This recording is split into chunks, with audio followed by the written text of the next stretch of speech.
নমস্কার বন্ধুরা, শ্রাবণী রান্নাঘরে আপনাদের সবাইকে স্বাগত জানিয়ে আমি আবারও একটা রান্নার ভিডিও নিয়ে আপনাদের সামনে চলে এসেছি। আজকের আমি আবারও আপনাদের একটা পিঠের রেসিপি দেখাবো, কিন্তু এতদিন আমি আপনাদের মিষ্টি পিঠার রেসিপি দেখিয়েছি। আজকের আমি আপনাদের দেখাবো ঝাল পিঠের রেসিপি। তাহলে চলুন এই ঝাল পিঠেটা আমি কিভাবে বানাই আপনারা একবার দেখে নিন। ঝাল পিঠে বানানোর জন্য আমি প্রথমে গ্যাসটা অন করে নিয়েছি। তারপর আমি গ্যাসের মধ্যে একটা কড়া বসিয়ে দিয়েছি। এবারে আমি প্রথমে এর মধ্যে জল দিয়ে দেব।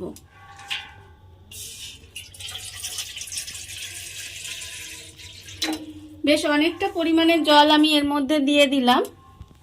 এবারে আমি এর মধ্যে আলু দিয়ে দেব। এখানে আমি দুটো আলু রেখেছি, সেই আলুটা আমি এর মধ্যে দিয়ে ভালোভাবে সেদ্ধ করে নেব। আলুটা এর মধ্যে দিয়ে দিলাম। এবার নুন দিয়ে দেব। নুনটা আমি অল্প একটু দিলাম, দিয়ে আলুটাকে ভালোভাবে প্রথমে সেদ্ধ করে নিতে হবে। আলুগুলো আমার সেদ্ধ হয়ে গেছে। এবারে আমি আলুগুলোকে তুলে নেব, তুলে রেখে দেব। এবারে আলুগুলোকে আমার ঠান্ডা করে নিতে হবে। প্রথমে আলুটা ঠান্ডা হয়ে গেছে। এইবারে আমি আলুটাকে একটা গ্রেটারের সাহায্যে গ্রেট করে নেব। এটা কিন্তু আপনারা চাইলে একটু হাত দিয়ে মেখেও নিতে পারেন, কিন্তু গ্রেটার দিয়ে গ্রেট করে নিলে তাহলে এর মধ্যে কোনো দানা দানা থাকবে না, একদম সুন্দরভাবে এটা মাখা মতো হয়ে যাবে। আলুটা আমি এখানে গ্রেট করে রেখেছি, আর অন্যদিকে আবারও আমি গ্যাসটা অন করে কড়া বসিয়ে নিয়েছি। এবার আমি এর মধ্যে দেব প্রথমে সর্ষের তেল। এটা আমি যে পিঠেটা বানাচ্ছি সেই পিঠেটার পুরটা বানাচ্ছি। এখানে আমি প্রায় 2 চামচের মতো সর্ষের তেল দিলাম। এবারে তেলটাকে একটু গরম হতে দেব।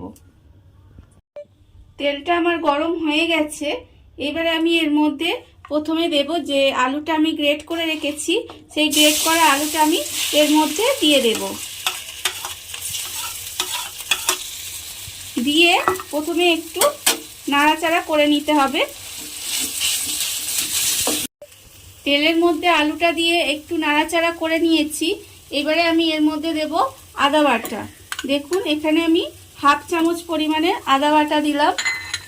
আর আমি এখানে দেব গুঁড়ো লঙ্কার গুঁড়ো।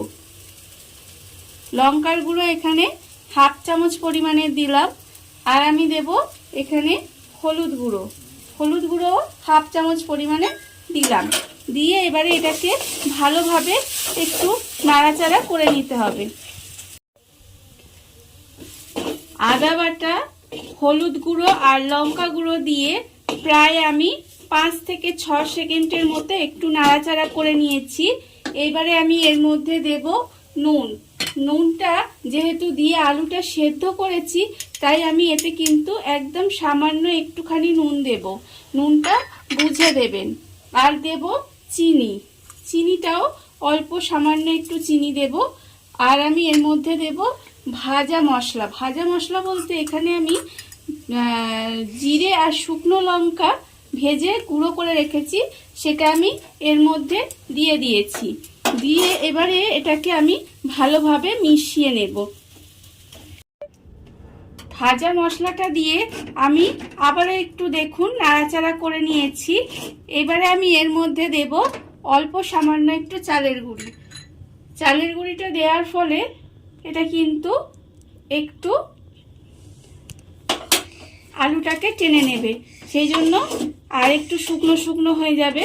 সেই জন্য কিন্তু চালের গুঁড়িটা অল্প, একদম অল্প সামান্য পরিমাণে এর মধ্যে দিয়ে দিলাম। দিয়ে এবারে এটাকে আমি নামিয়ে নেব। নামিয়ে একটু ঠান্ডা করে নেব। পুরটা আমি ঢেলে ঠান্ডা করতে দিয়েছি। আর অন্যদিকে গ্যাসটা আবারও অন করে নিয়েছি, কড়া বসিয়ে দিয়েছি। এবারে এর মধ্যে আমি দেব চালের গুঁড়ি। চালের গুঁড়ি আমি এখানে সেদ্ধ চালের গুঁড়ি রেখেছি 1 বাটি।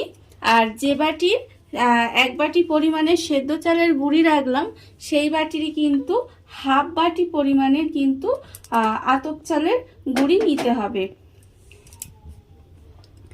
কারণ সেদ্ধ চালের গুঁড়িটা যদি আপনারা বেশি দেন তাহলে কিন্তু পিঠেটা নরম হবে, আর যদি আতপ চালের গুঁড়ি বেশি হয়ে যায় তাহলে কিন্তু পিঠেটা শক্ত হয়ে যাবে। সেটা বুঝে সেদ্ধ চাল আর আতপ চাল দুটো মিশিয়ে করলে পিঠেটা ভালো হবে। আর আমি সব সময় পিঠে করার আগে চালের গুঁড়িটা একটু ভেজে নিই, তার কারণ হলো পিঠেটা দেখবেন চালের গুঁড়িটা ভেজে নিলে পিঠেটা ভালো হয়, নরম হয় আর খেতেও সুন্দর হয়। এইভাবে আমাকে প্রথমে চালের গুঁড়িটা ভেজে নিতে হবে। গুঁড়িটা আমার ভাজা হয়ে গেছে। আপনারা কিভাবে বুঝবেন যে গুঁড়িটা ভাজা হয়ে গেছে? আমি আগের ভিডিওতে বলেছি যে গুঁড়িটা ভাজা হয়ে গেলে দেখবেন গুঁড়িটা লাল হয়ে যাবে আর গুঁড়িটা থেকে খুব সুন্দর একটা গন্ধ বেরোবে। এতে আপনারা বুঝতে পারবেন যে গুঁড়িটা ভাজা হয়ে গেছে। এবার আমি গুঁড়িটা ঢেলে রাখবো। গুঁড়িটা আমি ভেজে ঢেলে রেখেছি। এবারে আমি কড়াটা আবারও বসিয়ে দিয়েছি। এর মধ্যে আমি আবারও জল দেব। 1 বাটি পরিমাণে জল দিলাম। এবারে জলটাকে আমাকে প্রথমে খুব ভালোভাবে ফুটিয়ে নিতে হবে। জলটা আমার ভালোভাবে ফুটে গেছে। এবারে আমি এর মধ্যে নুন দেব। নুনটা আমি আমার আন্দাজ মতো দিলাম, আপনারা আপনাদের আন্দাজ মতো নুন দেবেন। এবারে নুনটা দিয়ে ভালোভাবে মিশিয়ে দেব। মিশিয়ে দিয়ে এবারে চালের গুঁড়িটা আমি এর মধ্যে দিয়ে দেব। দেখুন চালের গুঁড়িটা আমি এর মধ্যে দিয়ে দিলাম। দিয়ে এবারে ভালোভাবে এটাকে মিশিয়ে নিতে হবে। মিশিয়ে আর ঢাকা দিয়ে দিতে হবে। চালের গুঁড়িটা দিয়ে প্রায় 30 সেকেন্ডের মতো একটু ঢাকা দিয়ে রেখে দিয়েছিলাম। দেখুন ঢাকা দেওয়ার পরে এরকম হয়ে গেছে। এবারে এটাকে আমি ঢেলে নেব। ঢেলে নিয়ে হাত দিয়ে একটু ঠান্ডা করে হাত দিয়ে মাখলে দেখবেন একটা মন্ড মতো তৈরি হয়ে যাবে। এবারে আমি এটাকে ঢেলে নেব। চালের গুঁড়িটা ঠান্ডা করে নিয়ে ভালোভাবে মেখে নিতে হবে। মাখার ফলে এরকম একটা মন্ড তৈরি হয়ে যাবে। এইবারে এর থেকে আমাকে পিঠেটা গড়ে নিতে হবে। এইভাবে প্রথমে হাতের মধ্যে গোল করে নিতে হবে। তারপরে দেখুন এইভাবে বাটির মতো করে নিতে হবে।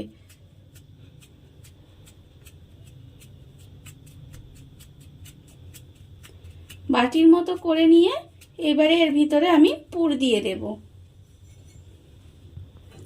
এখানে যে আলুর পুরটা আমি করে রেখেছি সেই পুরটা আমি এর মধ্যে দিয়ে দিলাম।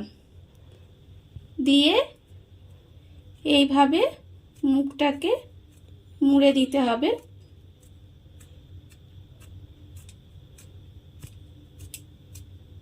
খুব ভালোভাবে মুখটা কিন্তু সিল করে দিতে হবে। দিয়ে দেখুন এইভাবে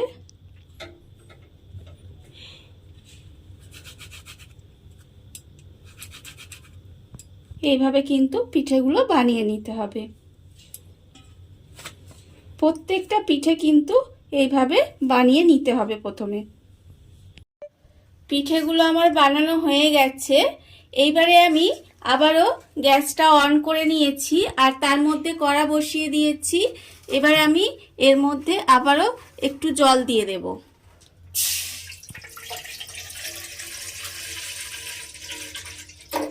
জল দিয়ে দিলাম। এবারে আমি এর ওপরে এরকম একটা ফুটো ফুটো থালা বসিয়ে দেব। ফুটো ফুটো থালা বসিয়ে দিয়ে পিঠেগুলো একটা একটা করে এর মধ্যে সাজিয়ে দিতে হবে। আপনারা যারা মিষ্টি পিঠে খেতে ভালোবাসেন না তারা কিন্তু এইরকম একটা ঝাল পিঠে বাড়িতে বানিয়ে দেখতে পারেন।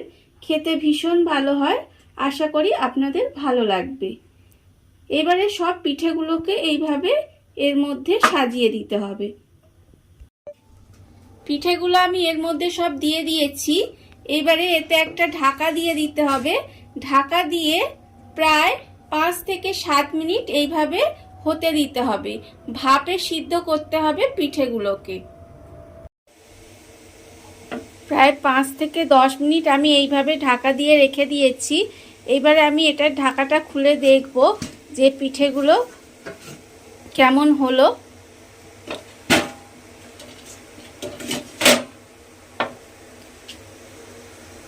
পিঠেগুলো আমার রেডি হয়ে গেছে। আপনারা দেখলেই বুঝতে পারবেন যে পিঠেগুলো রেডি হয়ে গেছে। এইবারে এটাকে আমি গ্যাসটা অফ করে দেবো। অফ করে দিয়ে ঠান্ডা হতে একটু সময় দেব। তারপরে আমি পিঠেগুলো নামিয়ে নিয়ে আবারও চলে আসব।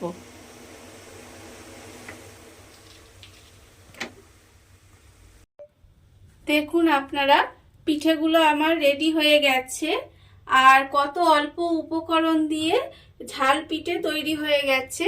এই ভিডিওটা যদি আপনাদের ভালো লেগে থাকে তাহলে লাইক করবেন, কমেন্ট করবেন আর আমার সঙ্গে থাকবেন। আজ এই পর্যন্ত, নমস্কার।